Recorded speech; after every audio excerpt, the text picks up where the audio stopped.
minu lemmiksnäks soolaste poolest on need köögiviljad. Need on siukse hästi hea maitsega.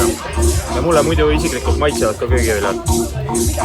Magusa poole pealt on kindlasti mango. See oli siuke hästi mahlane ja magusust oli hästi palju. Ja batoon, ma ei tea, mis see nüüd oli. Papaya. Papaya, see oli ka hästi hea.